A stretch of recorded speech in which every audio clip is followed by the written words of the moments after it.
Sa layuning mas maipamalas at mas malinang pa ang kakayahan ng talento ng mga kabataan, ikinasa ng lokal na pamahalaan ng Las Piñas City ang Youth Bazaar 2025. Sentro ng nasabing bazaar na mabigyan ng pagkakataon ng mga kabataan na maranasan ang mundo ng pagninegosyo.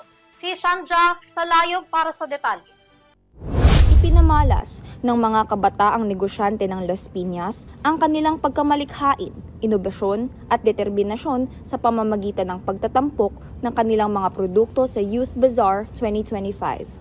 Ito ay ginanap bilang bahagi ng pagdiriwang ng Linggo ng Kabataan 2025 na inorganisa ng SK Federation at ng Local Youth Development Office o LYDO. Ilang mga organisasyon at youth brands ang sumali sa bazaar na ito at ipinagmalaki ang mga produktong gawa ng mga kabataan kagaya ng arts and crafts, accessories, homemade snacks, kape at marami pang iba. Binigyang diin nito ang katalinuhan ng kabataan sa lungsod ng Las Piñas pagdating sa entrepreneurship. Nagsilbi rin itong plataporma na nagbibigay sa kanila ng oportunidad na bigyang buhay ang kanilang mga ideya pagdating sa negosyo. Dumalo naman sina Mayor April Aguilar at Konsehal Aleli Aguilar sa aktibidad na ito upang ipakita ang kanilang suporta sa mga kabataan at ipaalam ang importansya ng pag-engganyo na pagyamanin ang kanilang potensyal na makatulong sa pag-unlad ng komunidad.